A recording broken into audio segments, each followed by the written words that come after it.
صد افسوس کہ اس ملک کی مقامی پولیس اس شخص کو پروٹیکشن پرووائڈ کر رہی ہے اور وہ شخص ڈر مسلمانوں کے جذبات کو مجروح کر رہا ہے۔ پوری امت مسلمہ غم کی کیفیت میں ہے۔ نحن نزلنا الذکر وإنا لہ لحافظون۔ خود بھی جانتے ہیں کہ ہم نے مسلمانوں کو امن اور پیس کا ایک ایسا لولی پاپ دیا ہے کہ جس کی وجہ سے یہ مسلمان اب جہاد کے لیے اٹھنے کے قابل نہیں ہے کہ جب کیسر و کسریٰ جیسی سپر پاور مسلمان حکمران کا نام سن کر کانپ جاتی تھی۔ No one is capable to talk in such a divine way۔ کوئی بھی شخص اس قدرتی لہجے میں، اس خدائی لہجے میں بات نہیں کر سکتا۔ یہ توہین کر کے اپنی ہار کو تسلیم کر رہے ہیں۔ مغربی لوگ انگریز مطالعہ کرنے والی قوم ہے، وہ کتابیں پڑھتی ہے۔ ہم مسلمان ہو کر قرآن نہیں کھولتے لیکن وہ غیر مسلم ہو کر قرآن کھولتے ہیں۔ جب وہ اس انٹلیکچوئل وارفیئر میں ہار جاتے ہیں تو پھر وہ اللہ کے کلام کی توہین کرتے ہیں۔ صد افسوس کہ وہ مغرب اور کفار یہ جانتے ہیں کہ مسجد اسلام کا قلعہ ہے اور ہمارے مسلمانوں کو یہ بات سمجھ نہیں آتی۔ السلام علیکم ورحمۃ اللہ وبرکاتہ۔ آپ تمام حضرات سویڈن میں ہونے والی قرآن مجید کی جو گستاخی ہے، جو ڈسرسپیکٹ کی گئی، اس واقعے سے بخوبی آگاہ ہیں آپ لوگ۔ یہ واقعہ اس وقت ہوا جب عید الاضحیٰ کے موقع پر سویڈن کی سب سے بڑی جامع مسجد میں مسلمان عید کی نماز کا فریضہ سر انجام دے رہے تھے۔ اس دوران ایک شخص آتا ہے اور وہ شخص اپنے ہاتھ میں قرآن لیے جامع مسجد کے باہر کھڑا ہوتا ہے، اللہ کے پاک کلام کو اٹھا کر چند جملے بولتا ہے، پھر اس کتاب کے صفحات کو شہید کرتا ہے اور پھر اللہ کے پاک کلام کو، قرآن مجید کو برن آؤٹ کرتا ہے، جلا دیتا ہے۔ اس وقت بہت سے مسلمان وہاں پر کھڑے ہیں۔ افسوس کی بات یہ ہے کہ سویڈن جیسا ملک جو فریڈم آف ایکسپریشن اور ہیومن رائٹس کی پروٹیکشن کے اوپر بہت بات کرتا ہے کہ ہم لوگ اصل ہیں جو انسانی حقوق کو تحفظ دیتے ہیں، ہم وہ لوگ ہیں جو کسی بھی انسان کی، کسی بھی طبقے کی، کسی بھی گروپ کی سوشل، کلچرل، ایتھیکل، مورل جتنی بھی ویلیوز ہیں ہم ان کو پروٹیکٹ کرتے ہیں۔ ہم وہ لوگ ہیں جو ریلیجن کے اوپر بالکل ایک فریڈم دیتے ہیں، پرووائڈ کرتے ہیں، کوئی بھی شخص کسی بھی طرح سے رہ سکتا ہے۔ اس ملک کے اندر صد افسوس کہ اس ملک کی مقامی پولیس اس شخص کو پروٹیکشن پرووائڈ کر رہی ہے اور وہ شخص ڈر مسلمانوں کے جذبات کو مجروح کر رہا ہے اور اس کو یہ کام کرنے دیا گیا۔ یقیناً اس واقعے نے ہمارے دلوں کو بہت زیادہ رنجیدہ کیا ہے اور پوری امت مسلمہ غم کی کیفیت میں ہے۔ اللہ تعالیٰ نے قرآن مجید میں ارشاد فرمایا، اِنَّا نَحْنُ نَزَّلْنَا الذِّكْرَ وَإِنَّا لَهُ لَحَافِظُونَ، کہ بے شک یہ ذکر ہم نے نازل کیا ہے اور ہم خود اس کی حفاظت کرنے والے ہیں۔ یقیناً اس کتاب کا حفاظت کا ذمہ اللہ تعالیٰ نے لیا ہوا ہے اور اس قرآن پاک کا میجیکل ایفیکٹ یہ ہے اور اس قرآن پاک کی حفاظت اس طرح بھی ہے کہ یہ قرآن پاک صرف بک کی حد تک باؤنڈ نہیں ہے۔ یہ قرآن پاک ہزاروں نہیں، لاکھوں نہیں، کروڑوں مسلمانوں کے سینوں کے اندر یہ محفوظ ہے اور یہ قرآن مجید کبھی بھی بدل نہیں سکتا۔ یہ قرآن مجید اللہ کے رسول صلی اللہ علیہ وآلہ وسلم کا ایک وہ معجزہ ہے جو قیامت تک قائم رہے گا۔ اور جب اس کتاب کی توہین کی گئی تو یقیناً مسلمان، پوری امت اس واقعے پر بہت زیادہ رنجیدہ ہے۔ آج اس موضوع کے اوپر بات کریں گے کہ آخر ان ممالک کو کیا ضرورت پڑتی ہے کہ یہ وقتاً فوقتاً کبھی بلاسفیمی کا مسئلہ آ جاتا ہے، کبھی یہ لوگ اللہ کے رسول صلی اللہ علیہ وسلم کی توہین کر دیتے ہیں، کبھی یہ لوگ مسلمانوں کے مورل، کلچرل اور ان کی جو اسلامک ویلیوز ہیں کبھی ان کے اوپر یہ اعتراضات کرنا شروع کر دیتے ہیں، اور کبھی مسلمانوں کو توڑنے کے لیے یہ طرح طرح کے ہتھ کنڈے استعمال کرتے ہیں۔ آخر مغرب کو ان سب چیزوں کی کیا ضرورت ہے؟ یہ خود بھی جانتے ہیں کہ ہم نے مسلمانوں کو امن اور پیس کا ایک ایسا لولی پاپ دیا ہے کہ جس کی وجہ سے یہ مسلمان اب جہاد کے لیے اٹھنے کے قابل نہیں ہیں۔ ان کو یہ لگتا بھی ہے، ان سب کے باوجود وہ مسلمانوں کے جذبات کو مجروح کیوں کرتے ہیں؟ آج اس ٹاپک پر بھی بات کریں گے کہ مسلم امت اس وقت کس طرح کے حالات میں چلی گئی ہے اور آخر کب تک یہ گستاخیوں کا سلسلہ جاری رہے گا اور کب تک مسلمانوں کے ان نظریاتی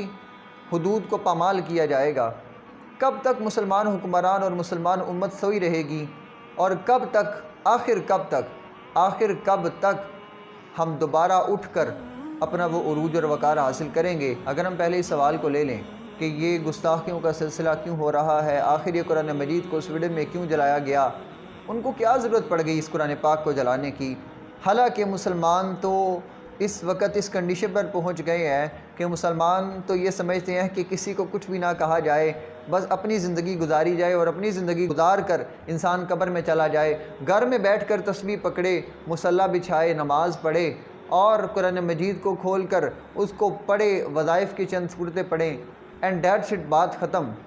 مسلمانوں کا یہ حال ہو چکا ہے، اس سب کے باوجود قرآن مجید کو کیوں جلایا گیا؟ آخر وہ مسلمان سے کون سا انتقام لینا چاہتے ہیں؟ بنیادی طور پر یہ بات مغرب بڑی اچھی طرح جانتا ہے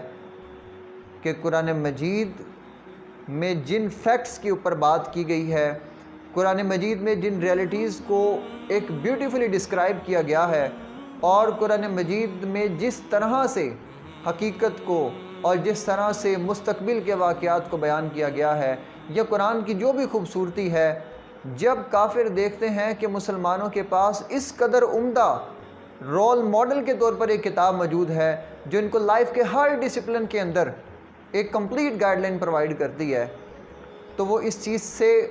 خوف زدہ ہے کہ کہیں مسلمان اس کتاب کو پڑھ کر اس کے اندر جو لکھا ہے اس کو سمجھ کر کہیں دوبارہ سے وہ مقام حاصل نہ کر لیں، کہیں دوبارہ سے وہ عروج حاصل نہ کر لیں کہ جب کیسے وہ کسریٰ جیسی سپر پاور مسلمان حکمران کا نام سن کر کانپ جاتی تھی۔ ان کو اس بات کا خوف ہے، انہوں نے اس لیے قرآن پاک کو جلایا، ان کو اس بات کا خوف ہے کہ قرآن مجید نے جو ان کو 1000 سالوں پہلے چیلنج دیا تھا، قُلْ فَأْتُوا بِسُورَةٍ مِثْلِهِ، کہ قرآن کی مثل ایک صورت بھی لے کر آ جاؤ، یہ جانتے ہیں کہ یہ کبھی اس چیلنج کو پورا نہیں کر سکتے، اور کبھی یہ قرآن کے مقابل کوئی کلام نہیں لے کے آ سکتے۔ ایون دیٹ کہ اس وقت عرب کے بڑے بڑے شعراء، بڑے بڑے فصیح و بلیغ لوگ، جب ان کو یہ چیلنج کیا گیا کہ قرآن مجید کی طرح کا کلام لے کے آیا جائے، پھر 10 صورتوں کا چیلنج ہوا، پھر ایک صورت کا چیلنج ہو گیا، یہاں تک کہ یہ قرآن مجید کے مقابل ایک آیت بھی نہیں لے کے آ سکتے، اور آج تک کیا قیامت تک کے لیے آنے والا کوئی شخص اس کتاب کا مقابل نہیں لے کے آ سکتا۔ اس میں صرف یہ وجہ نہیں ہے کہ قرآن مجید عربی میں ہے اور عربی کی فصاحت و بلاغت کی پیک ہمیں قرآن مجید میں ملتی ہے، اس کے علاوہ بھی قرآن مجید میں جن ریئلٹیز کو بتایا گیا ہے یا جن فیکٹس کو بتایا گیا ہے، no one is capable to talk in such a divine way, کوئی بھی شخص اس قدرتی لہجے میں، اس خدائی لہجے میں بات نہیں کر سکتا، کوئی بھی شخص اس قابل نہیں ہے کہ وہ اس کلام کو جس لیول پر وہ انسان کی نفسیات کے ساتھ میچ کرتا ہے، اس لیول پر آ کر کوئی بات کر سکے۔ تو جب وہ اپنے اس چیلنج میں ہار گئے تو کیا ہوتا ہے؟ عموماً اگر دو لوگوں کی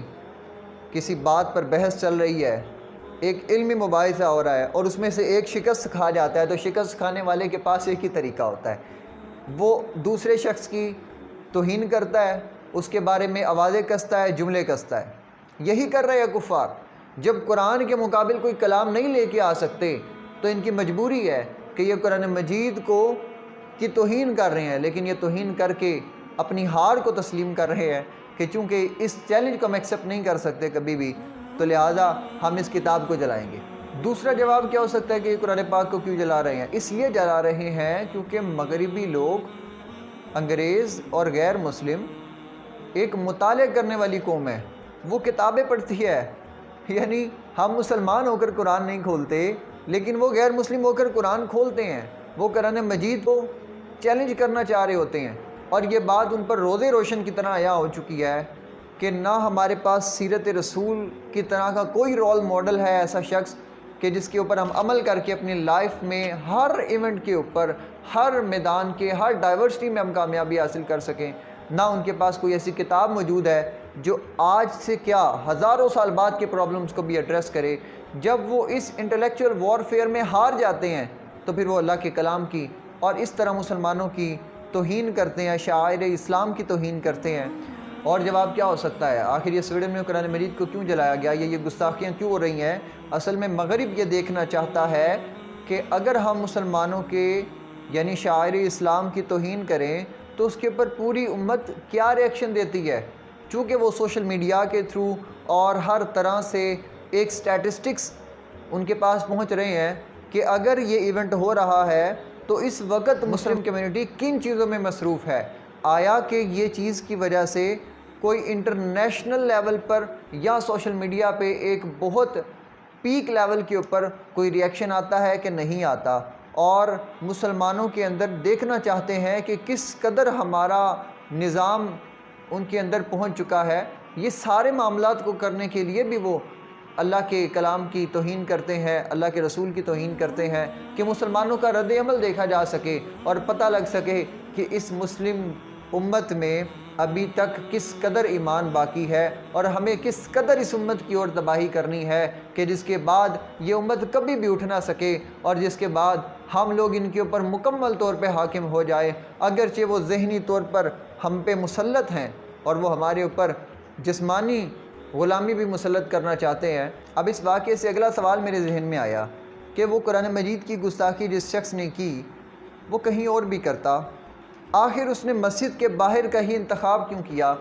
اور جامع مسجد کا ہی انتخاب کیوں کیا؟ یہاں پر میں آپ کو ایک بات کہوں تو آپ مہربانی فرمائیے ناراض نہ ہوئیے گا، وہ شخص بھی جانتا تھا کہ مسجد مسلمانوں کا یعنی اسلام کا ایک قلعہ ہے، لہٰذا اگر میں نے گستاخی کرنی ہے تو یہ وہ پرائم جگہ ہے جہاں جا کر میں گستاخی کروں گا تو جس کے بعد مسلمانوں کے جذبات مجروح ہوں گے، کیونکہ جب ہم کسی شخص کو جیتنا چاہ رہے ہوتے ہیں تو ہم اس کے مرکز میں جا کر اسے لڑتے ہیں اور اس کے مرکز میں جا کر توہین کرنا چاہ رہے ہوتے ہیں۔ دیٹس وائی کہ وہ شخص مسجد کے باہر آیا، کیونکہ وہ جانتا ہے اور مغرب بھی یہ جانتا ہے کہ مسجد مسلمانوں کا قلعہ ہے، یہ اسلام کا قلعہ ہے۔ اس کے باہر جا کر اس نے توہین کی۔ صد افسوس کہ وہ مغرب اور کفار یہ جانتے ہیں کہ مسجد اسلام کا قلعہ ہے اور ہمارے مسلمانوں کو یہ بات سمجھ نہیں آتی کہ مسجد ہی دراصل اسلام کا قلعہ ہے۔ لیکن جب قلعے کے اندر رہنے والی رعایا ہی چلی جائے تو اس قلعے کی حفاظت کیسے ہو سکتی ہے؟ مسلمانوں نے آج اپنے اس اسلام کے قلعے کو، مسجد کو چھوڑ دیا۔ اتفاقاً اگر آپ کا ارادہ ہوا ہو فجر کی نماز پڑھنے کا تو آپ دیکھیں کہ مسجد میں کتنی صفوں کے ساتھ لوگ ہوتے ہیں۔ یقیناً ہم سب مجرم ہیں، ہم سب برابر کے مجرم ہیں، لیکن ہمیں اب اٹھنا پڑے گا کیونکہ ہمارے اوپر ہر طرح سے وار کیے جا رہے ہیں۔ ہمیں ذہنی طور پر فتح کیا جا رہا ہے، ہمیں جسمانی طور پر بھی فتح کیا جا رہا ہے، لیکن اب مجھ سمیت ہم سب کو سوچنا ہوگا کہ ہم نے بحیثیت مسلم امت کے دوبارہ سے اپنا عروج اور وقار کیسے حاصل کرنا ہے۔